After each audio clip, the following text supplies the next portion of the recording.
Dile que está. Yo estaba con muy buenos días, ¿cómo están? Yo estaba con un ojo al gato y otro al garabato porque ahora sí que en el otro teléfono estaba un video que quería ponerles porque mi educación no me permite repetir lo que dijo el cabeza hueca de Fox, pero lo repetiré. Dijo que ojalá gane Xochitl para quitar todos los programas sociales y se pongan a trabajar esos huevones. Órale, cabrones, a trabajar. Así dijo el cabeza hueca de Fox. Para quien se anda haciendo bolas, que creo que no ha de ser mucha gente, sobre lo que representa la señora Gálvez, que además se niega a la derecha, nos copiaron el proceso que hicimos nosotros, un proceso para definir la coordinación nacional de los comités de defensa de la Cuarta Transformación, lo impugnaron, pidieron que se detuviera, dijeron que eran actos anticipados de campaña y ahora ya anda la derecha haciendo su proceso para lograr el coordinador nacional del Frente Guango derechista. Entonces, en este caso, ni Santiago Cricodrilo, le digo yo, y con sus lágrimas de Cricodrilo, no ha renunciado a la presidencia de la mesa directiva de la Cámara, no ha pedido licencia como diputado, pero sobre todo la presidencia de la Cámara representa la pluralidad del país y le tiene sin cuidado. Él está en su esfuerzo de lograr la candidatura de la derecha en una actitud facciosa y en un comportamiento majadero hacia el compañero presidente inaceptable. Como está desesperado de que ya lo dejaron fuera y va a ser Xochitl la candidata a la derecha, está cada día más insolente. Bueno, y además más perdido. Ahora resulta que hay discriminación a la inversa, que los rubios ojo azul de apellidos singulares ya son discriminados por esas situaciones. El colmo de la ridiculez, que ha sido un privilegiado en toda su vida próxima. Y la señora Gálvez, que tampoco pide licencia, a pesar de que tiene contratos por 1.400 millones de pesos en los últimos 9 años, o sea, como si necesitara el sueldo de senadora. Es una voracidad impresionante, además de que la oligarquía tiene para pagarle su sueldo y más, les sobra dinero, les falta vergüenza, como he dicho reiteradamente. Pero esta declaración de Fox es el colmo de la insolencia y de la torpeza, por cierto, porque no es un regalo. Los programas sociales no son un regalo. La injusticia social que puebla a la patria, que es monstruosa. Hay niños, niñas trabajando, hay niñas, niños en situación de calle, hay adultos mayores en situación de calle, que trabajaron toda su vida, no, si no llegaron a la vejez mágicamente, trabajaron toda su vida y ahora no hay manera que ustedes se pongan. Me gusta, sí, gracias. Me gusta, pero ahorita no. Pero, sí, pero se está muy bien. La más se arregló Byron, pero hay momentos para todo en la vida. Entonces, la verdad es que es no entender que tenemos que darle la mano a quien necesita, no entender que tenemos que generar condiciones de igualdad. Yo comentaba, mi abuela materna, ya lo he dicho, lo reitero, ya me anda copiando Xochitl, ya hasta sacó su cartulina, yo estoy viendo que pongan su cartulina de Noroña es pueblo, y ya ella también soltó sus lágrimas de Xochitrilo y que vendía gelatinas y tamales. Es impresionante cómo los que venden gelatinas y tamales en Aguascalientes y todo el país no tienen contratos por 1.400 millones de pesos con los gobiernos federales. No sé, ese pequeño salto, no sé cómo se logra. Un pequeño detalle.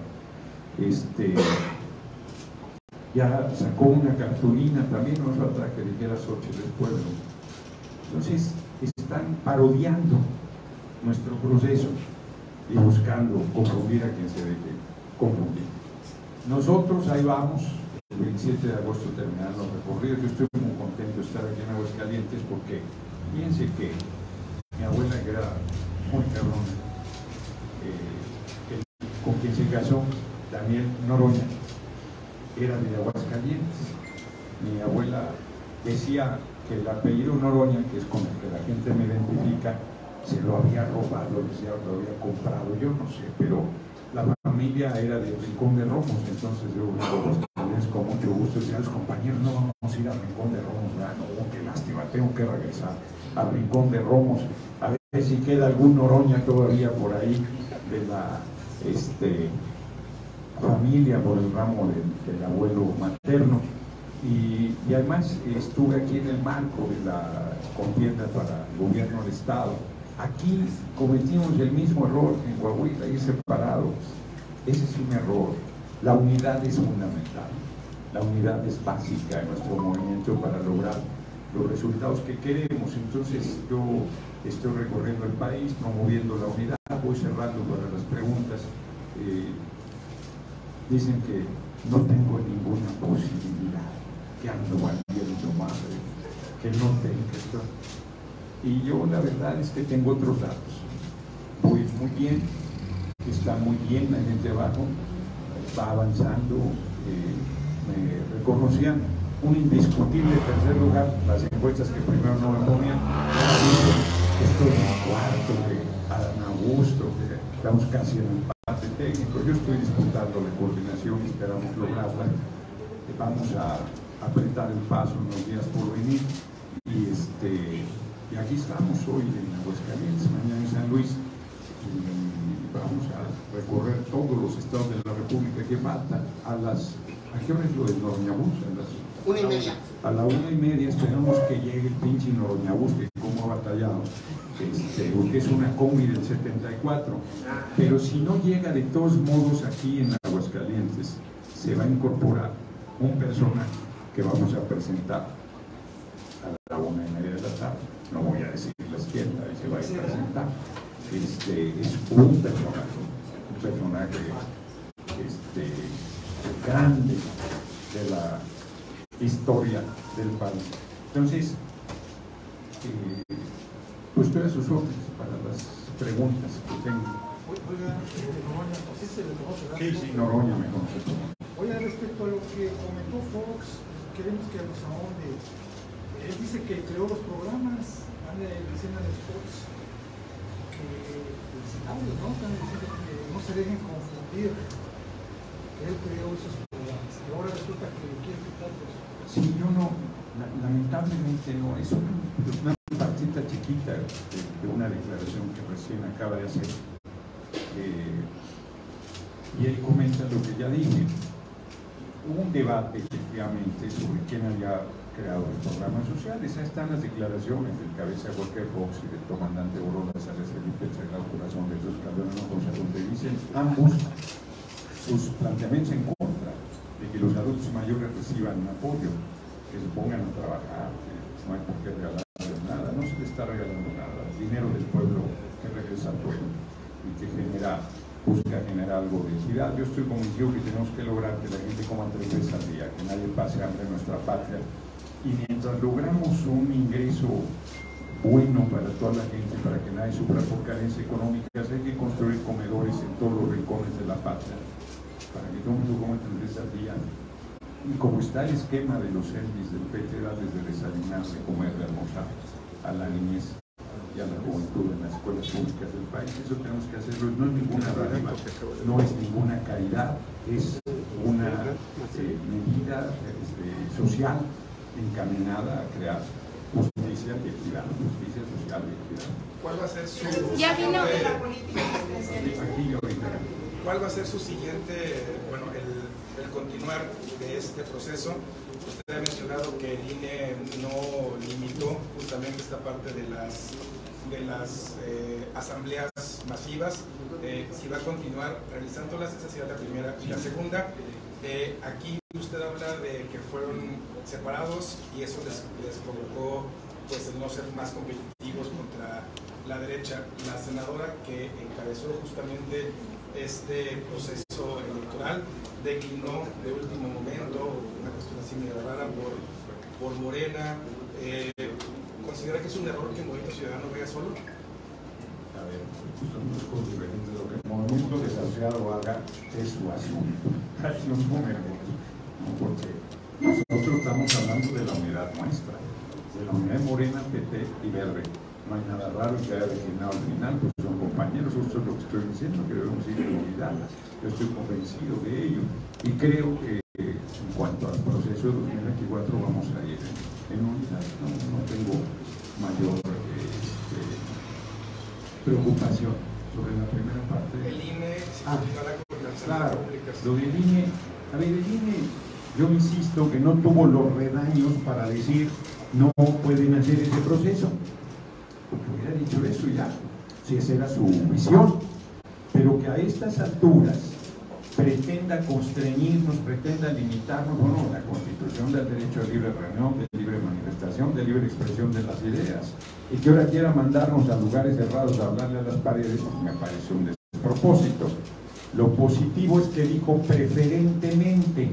Entonces yo preferentemente, valga la redundancia, prefiero las plazas públicas, que es donde se discuten los destinos de la nación. Así es que yo voy a seguir haciendo asambleas informativas. Lo que no sé si voy a hablar del clima, de música, de literatura, de arte, y si también eso no piensen que estoy perfilando, que estoy pensando en políticas culturales para mi país.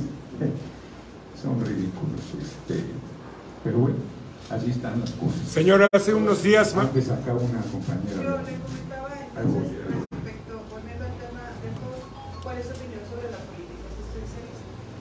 Sí, yo creo que toda política que lleve justicia social, por más que le digan asistencialista con carga peyorativa, es correcta. Hasta Estados Unidos, que mucho admira a la derecha, tiene políticas sociales de apoyo a la gente. Todos los países desarrollados la tienen. Es una cosa, pero además Aguascalientes es muy creyente, como el país, pero aquí es particularmente creyente. Yo diría, ¿por qué reniegan de darle la mano al hermano, de darle la mano a la hermana, de ayudar al que sufre, de apoyar al necesitado? Eso creo que no contradice en nada la visión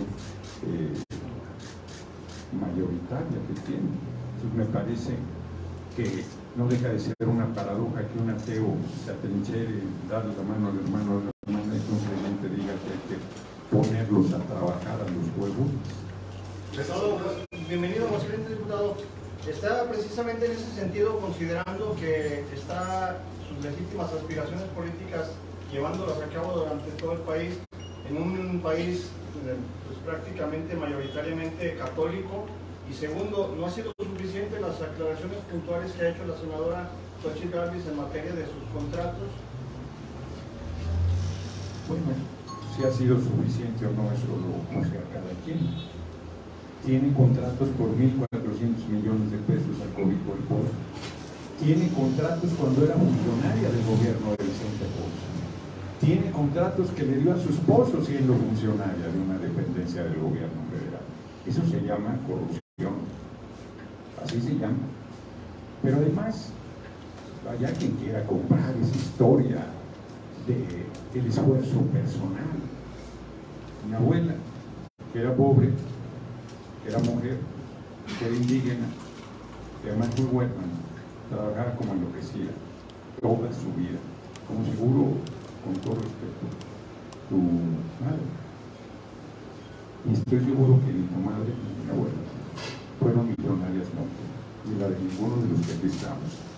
Y empezaban la jornada antes que el varón y la terminaban al final, y como tuvieron hijos no volvían a tener vacaciones en su vida, y si el marido le salió un hijo de grandote, se chingaron un rato más. Si el trabajo hiciera millonaria a la gente en nuestro país y nuestro pueblo, sería inmensamente millonario. Que vayan a cuentearse a quien se los cree, a quien se ve. Señor, hace unos días estuvo aquí Marcelo Ebrard y dijo que el principal problema en México era el de la seguridad. Lo hizo después, un día o 2 días después de haber presentado el programa Ángel en Guanajuato. ¿Qué le está sucediendo al país? ¿Se podrá solucionar el problema de la inseguridad en México, en todo México? Y hablo de forma general. Muy bien. Yo creo que el programa Lucifer, porque es un ángel caído, Lucifer, no está yendo al tema. ¿Cuál es el tema? El tema es la profunda desigualdad social. Y si acaso habría que dar otro paso, tendría que ser en el tema del consumo de drogas. Estados Unidos es el principal consumidor de drogas del mundo. y el dinero que sale del narco lo utiliza como un motor principalísimo de su economía, junto con la venta de armas a nuestro país, a los grupos del crimen organizado. A mí me parece que deberíamos abrir un proceso de discusión sobre la legalización de todo tipo de drogas. No estoy diciendo que las legalicemos, digo que habría que abrir un proceso de discusión para buscar quitarle el poder económico y con ello el poder político y el poder militar al narco. Tenemos que discutirlo con el gobierno de Estados Unidos. La droga al pueblo de Estados Unidos no le llega por Amazon, ni le llega por el servicio postal norteamericano, le llega por los grupos del crimen organizado que funcionan aquí en México también y que no desmantelan uno solo en Estados Unidos. Y mientras no resolvamos ese tema, el problema de seguridad en el país no va a acabar de resolverse, porque los indicadores de mejoría indiscutible en los temas de seguridad están ahí, pero cada que pasa una masacre, un atentado como el de Tlacomulco, o simplemente si tenías 100 feminicidios y ahora tienes 50, pues tienes un demonial, o sea, por más que haya bajado a la mitad. Y es evidente que la pacificación del país no se ha logrado, que es lo que queremos, que es lo que deseamos. Yo creo que sí la vamos a alcanzar, pero creo que tenemos que abrir esta discusión y encontrar una salida, esa o la que en el camino se construya de qué hacer con el consumo de drogas. Reitero, para quitar el poder económico y con ello el poder político y militar al narco. No se ha salido de las manos este problema, o sea, se puede controlar todavía. A ver, fuera de control está desde hace décadas. No sé si apenas se están dando cuenta. O sea, cuando Calderón se puso a combatir a los grupos del crimen organizado contrarios a los del Chapo Guzmán, les recuerdo que por eso está preso García Luna en Nueva York, y yo no se lo mandé decir, se lo dije de frente. Estás trabajando para el Chapo igual que el usurpador de Calderón. Tú estás protegiendo un grupo criminal, es un asesino peligroso, vas a acabar en la cárcel por más que creas que eso no va a suceder. Cuando todo el mundo se callaba, algunos hablaban, pero casi todo el mundo se callaba. Yo sí lo dije. Y ese problema se detonó justamente ahí. Se incendió el país. Y luego Peña continuó con la misma política. Les recuerdo que se fugó del penal de alta seguridad emblemático del país, el de Almoloya, en el gobierno de Peña, el Chapo Guzmán. Una complicidad absoluta. Y les recuerdo que se fugó antes del de Jalisco, Puente Grande, con el cabeza hueca de Fox. Digo, nada más para dar algunos elementos de los grados de complicidad de los gobiernos de Fox, de Calderón, usurpador de Calderón y de Peña, con el Chapo Guzmán y con el crimen organizado. Pues nos sigamos incendiando el país. Y el compañero presidente todos los días a las 6 de la mañana está con este tema así como es de obsesivo y de tenaz, dando resultados. Los abrazos resultaron. Mira, es simpático tu comentario, compañero. Yo me imagino al compañero presidente, y tú también te lo imaginas seguramente, diciéndole al secretario de la Defensa, ¿cuántos abrazos dio hoy el Ejército? Y a ver acá la Marina, ¿cuántos abrazos dio hoy? Y la Guardia Nacional, ¿cuántos abrazos dio hoy? Es ridículo su planteamiento. Ridículo e insostenible, y poco serio. El del presidente. O sea, tu planteamiento. Es su frase de él. Tu planteamiento es ridículo porque nuestra política de seguridad pública está a la vista y yo no he visto ninguna actividad dando a las Fuerzas Armadas abrazos. Pero el país sigue incendiando, el país sigue incendiando. Bueno, lo sacan de contexto. Lo sacan de contexto. Bueno, lo sacan de contexto. Porque yo vuelvo a insistir, les podría pedir que me presenten antes de seguir en este tema una fotografía del Ejército abrazando a la delincuencia. Sería bueno que me la presentaran para que pudiéramos caricaturizar, criticar, descalificar una política pública. Se lo digo de otra manera. Todos ustedes, todas las personas que están aquí son trabajadores de los medios. Ninguno tiene ni un solo derecho, ni antigüedad, ni aguinaldo, ni vacaciones, ni pensión, ni jubilación, nada. ¿Eso fue producto de nuestro gobierno? No, fue producto de gobiernos anteriores, que junto con todas estas políticas han venido empobreciendo, generando una tensión social enorme y que nuestro gobierno ha estado atendiendo. Quisiéramos resolverlo en 5 años, pero es un proceso que se llevará mucho más tiempo. el compañero presidente se había planteado pacificar el país en marzo de 2024 y regresar a las Fuerzas Armadas a los cuarteles en este momento. Está claro que eso no era posible y entonces amplió el plazo. Hay una comisión de la que yo formaba parte por primera vez en la historia del país, bicameral, de senadores, senadoras, diputados, están cada 6 meses recibiendo el informe de las Fuerzas Armadas y les puedo decir que no hay ni un solo rubro que mida los abrazos de las Fuerzas Armadas que están dando, y sí en cambio su letalidad, sus detenciones, sus decomisos, su disminución de los índices de criminalidad que son visibles. Hasta la fecha no han detenido a un cabecilla. Bueno, eso es lo que dices tú. La presentación de grupos del narco, de decomisos, todos los lunes los están informando. Todos los lunes. Ustedes estaban acostumbrados a la farsa de presentar una persona que nadie conocía y que decían que era el criminal más peligroso del país y que sin embargo todo sería exactamente igual. O a las farsas de García Luna, que presentaba a bandas de secuestradores y que dejaban intocados a los grupos del crimen organizado. Nosotros tenemos una serie de resultados, reitero, objetivos sobre homicidios, sobre secuestros, sobre feminicidios, sobre los delitos duros, y reconozco que no se ha logrado la pacificación del país. Y planteo qué debería hacerse adicionalmente, que es el tema del consumo de drogas, que es un tema gravísimo. O sea, o me discutirán también que por lo menos el 10% de la población de Estados Unidos está atrapada por las drogas. Me discutirán también que es el principal consumidor de drogas del mundo. Me discutirán también que mientras sea así, nuestro país era paso siempre, y los grupos del crimen organizado mexicanos, a raíz del paso permanente de la droga por este país, el nuestro, tienen ya el 60% del control del mercado de cocaína del mundo. Bueno, ese es un fenómeno que tenemos que discutir con el gobierno de Estados Unidos, que es profundamente hipócrita y que no asume su parte en esta responsabilidad. A Colombia le metió $10,000 millones para la guerra contra el narco y hoy se produce mejor cocaína, de mayor calidad y de mayor cantidad que la que se producía en todos estos años. Y de 1 millón de muertos que hay por la llamada guerra contra el narco, 800,000 son colombianos. Es evidente que ahí hay un fracaso en este tema, porque se está enfrentando de manera hipócrita, y yo creo que ese tema debemos retomarlo en el siguiente periodo de gobierno de nuestro movimiento, y yo estoy seguro que lo va a tener. Pero no se va a detener esto acusándolo. Te voy a acusar con tu papá, con tu abuelito. ¿No se va a frenar esto así o sí? No sé cuántas acusaciones haya hecho el compañero presidente con los papás y abuelitos, porque como además quisiera saber quiénes son, creo que esa política no funciona. Bueno, ya vino Claudia. Señor, para lo siguiente, dos opiniones. Primero, a ver si nos pueden decir la palabra en su contexto de abrazo no balazo. Esa, porque dice que no lo entendemos. Esa sería buena.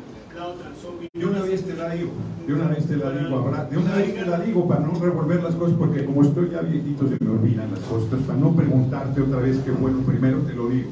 Abrazos para la población y balazos para la delincuencia. Segundo. La segunda, su opinión en cuanto al tema de salud y la educación. Porque además les recuerdo los daños colaterales que hubo con la usurpación de Calderón, los asesinatos de familias enteras sin retenes militares porque no se habían detenido, decían. No sabía yo que había pena de muerte para que no se detuviera en un retén militar. Podría decirles los casos, como el asesinato de los 2 estudiantes del TEC de Monterrey que dijeron que iban armados hasta los dientes y que 3 años luchó la comunidad del TEC para demostrar que eran estudiantes destacados y que no tenían nada que ver con el narco. O la familia Almanza Salazar, que en Tamaulipas a la madre le mataron al hijo de 4 años en los brazos y otro de 10 años dentro del vehículo. Solo por citar un par de ejemplos, podría citar una serie de ejemplos larguitos sobre el tema. Parece que algunos aquí son simpatizantes de esas políticas, nosotros no. Nosotros no somos simpatizantes de la represión, de la irresponsabilidad en el uso de la fuerza, de la persecución. No hay desapariciones forzadas una sola. El ejemplo de los monstruoso de los 43 normalistas de Ayotzinapa, víctimas de desaparición forzada, que durante años sus padres, ustedes eran padres, algunos eran madres. lo que es todos los días rehacerte para salir a buscar a tu hijo, a tu hija, víctima de desaparición de las fuerzas del gobierno.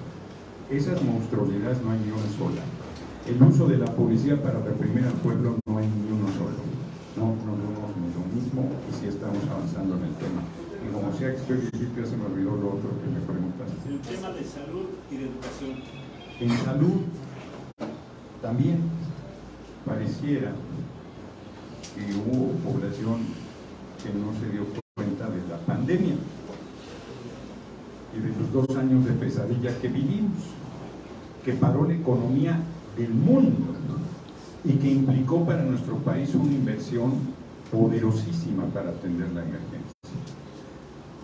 Luis Miguel Barbosa, que ya murió, amigo, el gobernador de Puebla, al principio del tema me dijo: Gerardo, ¿sabes cuántas camas de terapia intensiva hay en los hospitales privados? Porque decidí hacer un recuento para ver cómo podemos enfrentar con todo lo que hay. No sé, le dije 50. No, me dijo, hay 2. Los hospitales privados de Puebla, el quinto estado más grande del país, había 2 camas de terapia intensiva en los hospitales privados. Fue la estructura pública la que dio posibilidad de enfrentar la emergencia sanitaria. Se decía que no se iba a vacunar a todo el mundo, que íbamos a llegar al año 3400, y se vacunó el que quiso. Yo no, por cierto. ¿Cuándo salió la Entonces, vacuna, partido? ¿no? ¿Cuándo salió? ¿Cuándo? Porque el presidente dijo que iba a sacar la Pues no sé vacuna. si al final, creo que finalmente la terminaron, creo que ya está, ¿no? Señor, ¿por qué tiene que ser? ¿Por qué tiene que ser? Ya pensamos. Voy para allá. Acabó esta de acá. Entonces, yo creo que vamos avanzando bien en salud a pesar de la emergencia que enfrentamos, y creo que en materia educativa también se ha avanzado considerablemente. Yo creo que tenemos que llegar al punto de que no se haga negocio ni con la salud ni con la educación del pueblo, ¿no? Y que esa sea de excelencia. ¿Por qué tengo que ser? ¿Por qué no? La alguna vez. A ver. ¿Ha pensado en alguna gente para su gabinete, en dado caso de llegar a la presidencia? Fíjate, empiezo por esta segunda. Hace muchos meses yo dije que invitaría a todos mis compañeros que aspiraban. Éramos solo, bueno, los mismos, porque en realidad solo se sumó Manuel Velasco finalmente. Y me criticaron y me cayeron a palos, porque además siguen pensando que mi posibilidad es difícil, por decirlo suave. Yo sigo en esa idea. Invitaría a los 5 compañeros aspirantes que fueran parte. Yo estoy convencido de la unidad y estoy convencido que si mantenemos la unidad vamos a gobernar por décadas el país. No me refiero a ese grupo, sino al movimiento Morena, PTV, el pueblo, el movimiento del que formamos parte. Porque yo soy el hombre de izquierda, soy un hombre surgido del corazón del pueblo, soy un hombre transparente, la gente sabe qué pienso y que lo que pienso lo hago, y soy el único que está planteando que tenemos que lograr. Qué paradoja que se necesite un hombre radical para que la gente coma 3 veces al día. Qué paradoja que para que los niños y las niñas no trabajen, para que haya un techo para todos, hace mucho menos de hacer vivienda para el pueblo, para que generemos condiciones de hacer realidad lo que sea Ricardo Flores Magón, que el pueblo tiene derecho a vivir y a ser feliz. Esto es, que nadie sufra por carencias económicas y que cada quien construya su propio camino a la búsqueda de la vida. Al quedar como presidente, ¿cómo se va a combatir la corrupción?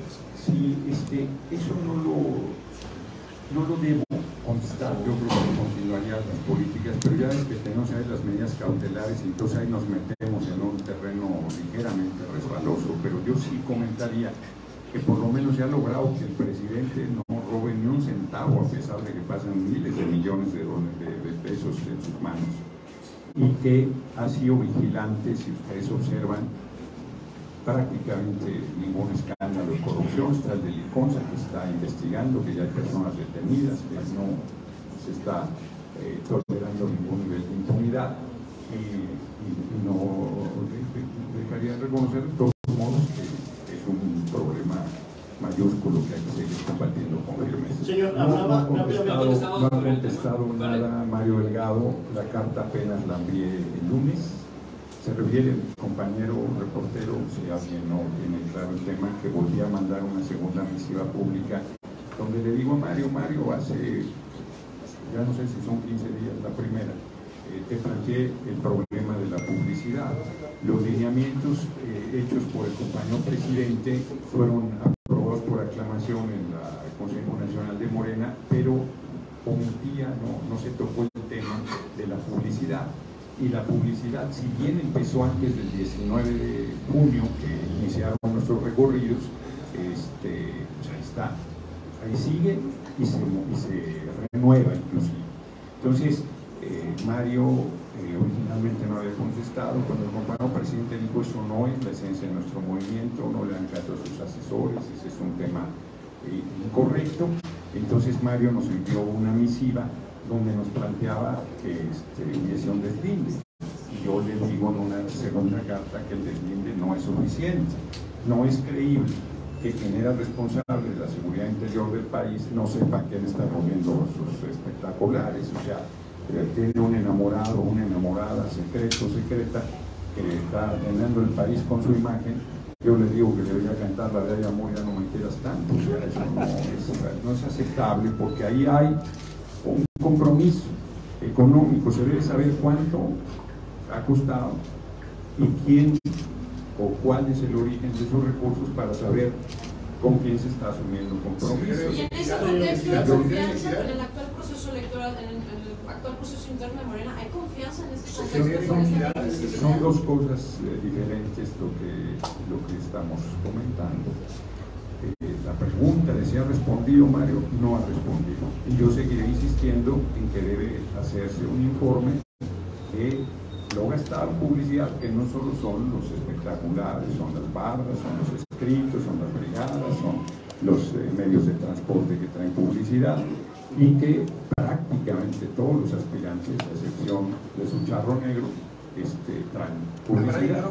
Entonces, primero, yo no especulo, pido que el origen de los recursos sea claro y no descalifico, y no pido que se descalifique a nadie. Lo único que yo digo, permítaseme este símil: pues tú tienes derecho a hipotecar tu casa, no lo discuto, pero sería bueno saber por cuánto la hipotecaste y con quién la hipotecaste, para saber si está poniéndose en riesgo el movimiento.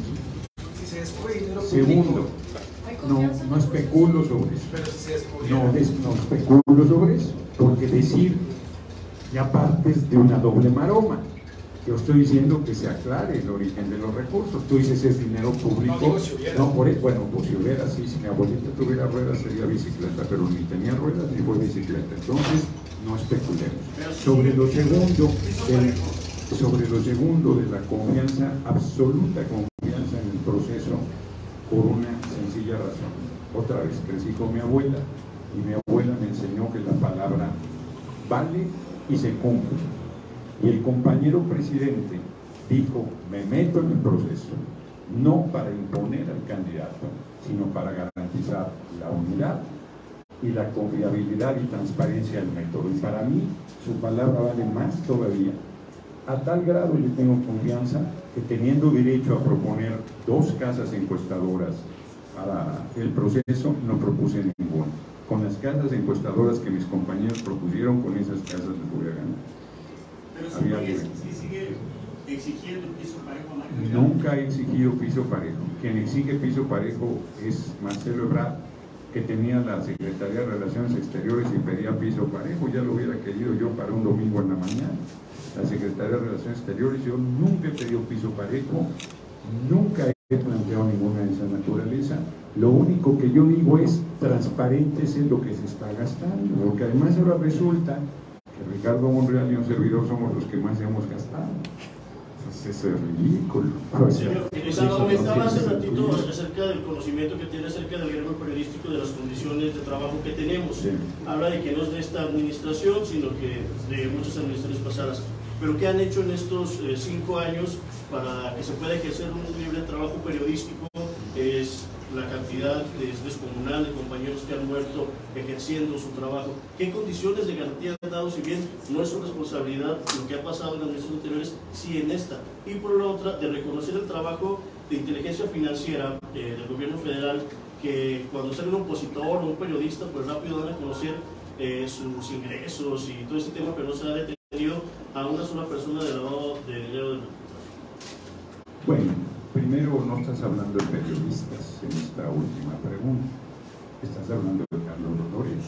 O tú ganas 35 millones al año. Oye, bien. Pero que se investiga tan rápido y no hay... Ya preguntaste, o termine de preguntar para que yo pueda hablar. Muy bien. 35 millones de pesos. Defiendes a quien gana 35 millones de pesos.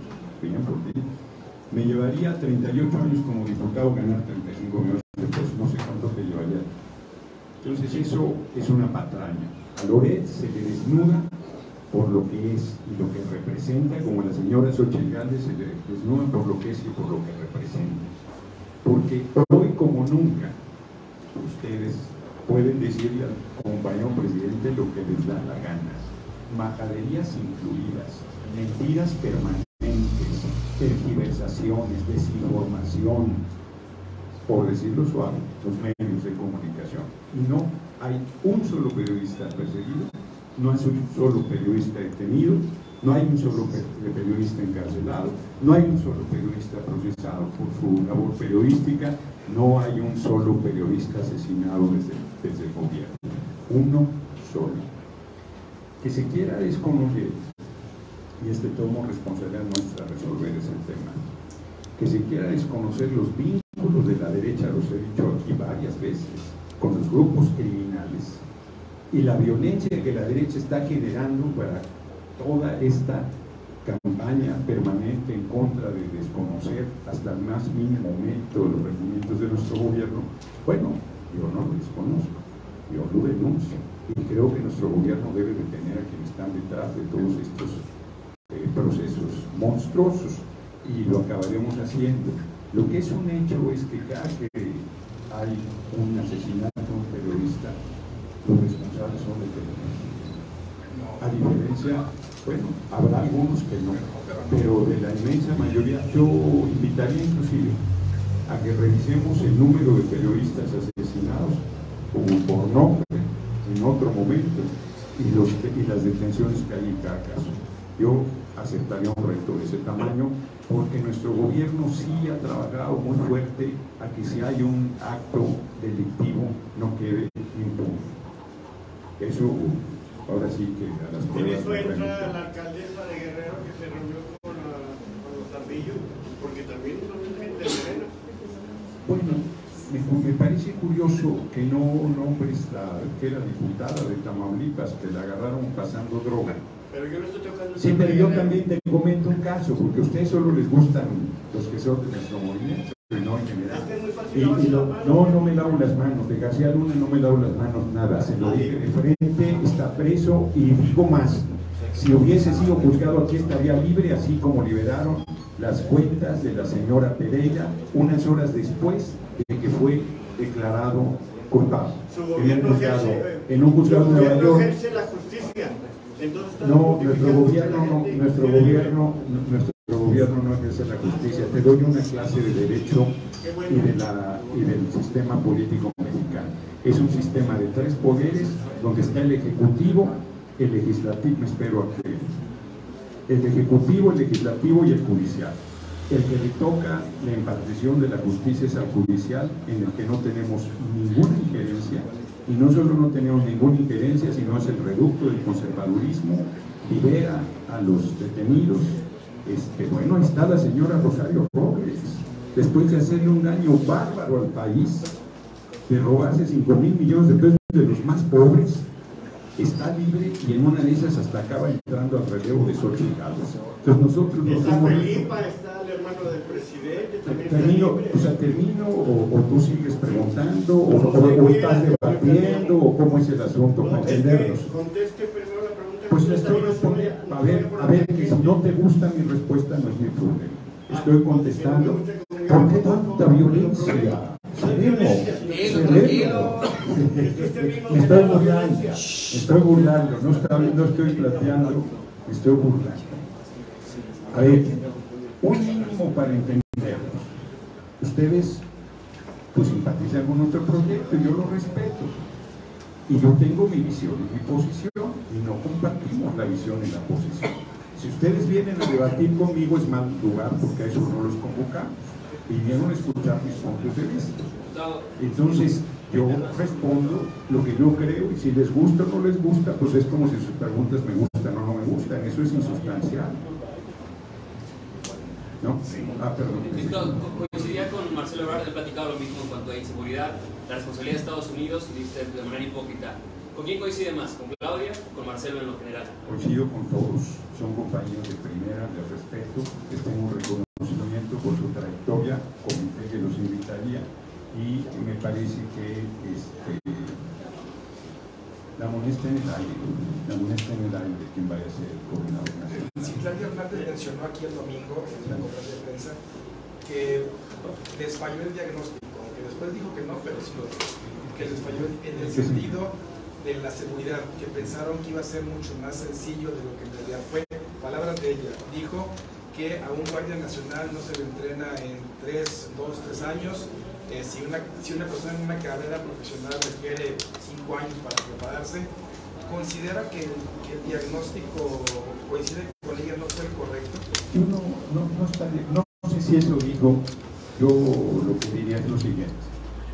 Yo creo que el compañero presidente llegó a la responsabilidad con el objetivo y la meta de pacificar el país en marzo de 2024, una vez que inclusive modificó una posición inicial con el tema de las Fuerzas Armadas. Se dio cuenta de que sin la participación de las Fuerzas Armadas en tareas de seguridad pública no había manera de pacificar el país, porque a nadie nos escapa que las policías municipales están mal pagadas, mal armadas, mal preparadas, mal capacitadas y con niveles de corrupción fuertes en términos generales.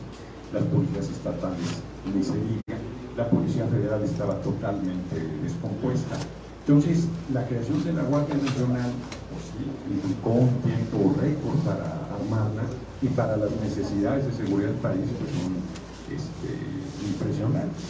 Y yo creo que además el tema de verdad no lo puedo demostrar, pues la complicidad de la derecha con un sector de la derecha con el crimen organizado es muy fuerte.